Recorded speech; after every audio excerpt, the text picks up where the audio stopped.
aconteceu. O que é que você poderia trazer de exemplo ou exemplos, né, para a gente de situações que a humanidade evoluiu, tanto no plano físico, material, como também, principalmente, no moral, né? O que é que esse exemplo você poderia trazer?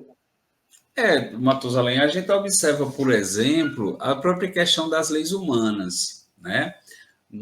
Isso Kardec também dedica uma parte aí no Livro dos Espíritos sobre a questão das leis humanas. A gente sabe que as leis humanas são leis falhas, porque são feitas por espíritos imperfeitos, né? Mas se a gente parar para observar, nós vamos entender de que anteriormente alguns tipos de legislação nem existia.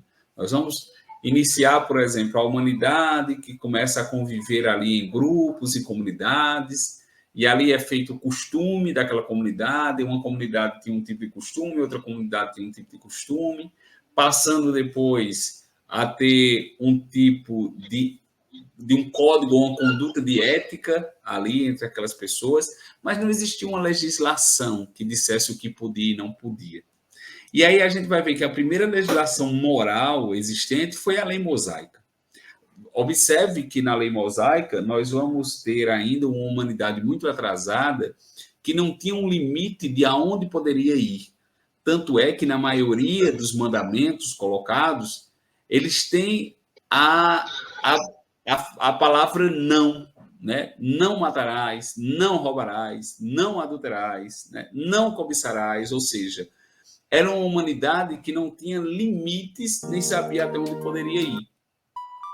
Depois, nós vamos observar com a vinda de Jesus, porque a gente podia dizer assim, por que o Espiritismo não veio logo antes de Jesus e depois Jesus viria, né? E aí a gente vai lembrar do Espírito de Verdade que diz assim, espíritas, amai-vos. Espíritas, após, instruí-vos. Então, ou seja, era necessário que o amor viesse antes, né? A doutrina espírita vem para instruir, mas Jesus vem para amar, para mostrar o amor. E aí Jesus traz outra lei, né? Que é colocado ali, que já tinha aquela legislação romana colocada ali, mas Jesus vem trazer outros tipos de lei, né? E ali vem colocar ali uma mudança na humanidade. E posteriormente chega a doutrina espírita que vai dizer que a lei ela está na nossa consciência. Então, ela traz a responsabilidade para o homem, para a conduta do homem. Não importa se você, o religioso, seu padre, seu pastor, o presidente da casa espírita, quem é que seja, esteja vendo o que você está fazendo. Quem tem que saber é você, o que você está fazendo. Não importa se Deus está vendo o que você está fazendo, como a gente diz às crianças, né? Ó, Deus está vendo. Não importa. Quem tem que saber é você.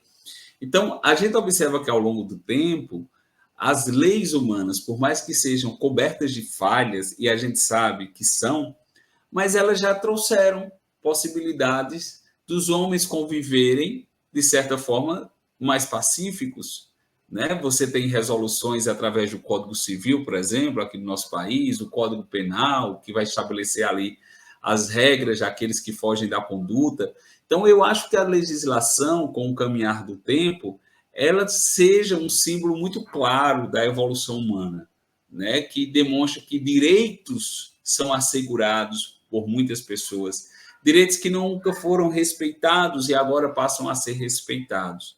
Então, eu acho que a possibilidade de nós vermos, por mais que a gente insista em olhar ainda as deturpações que existem, mas a gente esquece de olhar, por exemplo, a própria religiosidade, as casas espíritas abertas que oferecem abrigo, acolhimento, né, para as pessoas, as igrejas que oferecem isso, as pessoas se atentando um pouco mais para o sentido da caridade.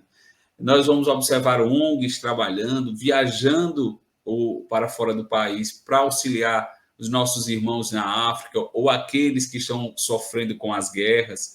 Então, a gente observa nesse intuito uma melhoria da humanidade, sim. É porque nós insistimos e damos muito ibope às coisas que ainda não são tão boas, porque nós somos espíritos imperfeitos. E espíritos imperfeitos, ele sintoniza com a imperfeição. Né? A gente tem uma dificuldade. Basta você fazer aí, Matusalém, um jornal policial. E aí você vai ver quantas pessoas vão assistir você. Mas quando a gente faz um trabalho de auxílio, do bem, para propagar o amor, quantas pessoas vão nos assistir? Quantas pessoas vão nos dar em golpe? Né? Bem menos. Não é que o bem não esteja aí, é porque nós não estamos procurando ter o bem. É isso. Então, falando três tópicos, falar um para encerrar o nosso horário, né? Mídia, tu sabe que tem aquele horário que a gente tem que cumprir. 9 horas aí, já tem uma pessoa na agulha, né? O que é que você deixaria de vamos dizer, orientação, pela sua experiência, de rumo, para que a humanidade auxiliasse no progresso, na lei do progresso?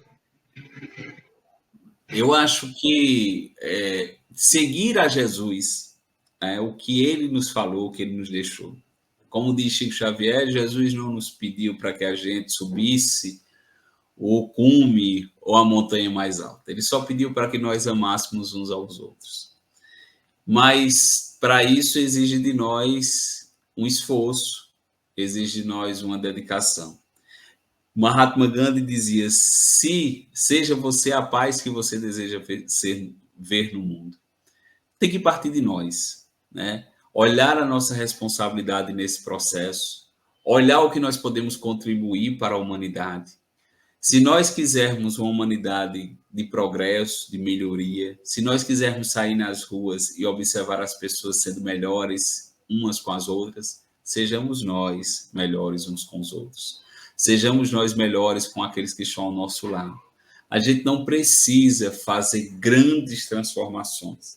Basta transformações pequenas. Agradecimento a Deus pela vida que Ele nos dá, acolhimento àqueles que estão ao nosso lado. A caridade como bandeira específica de doação. É a partir dela que nós vamos nos melhorando e observando o mundo de uma forma diferente. Se quisermos um mundo melhor, façamos um mundo melhor. É isso.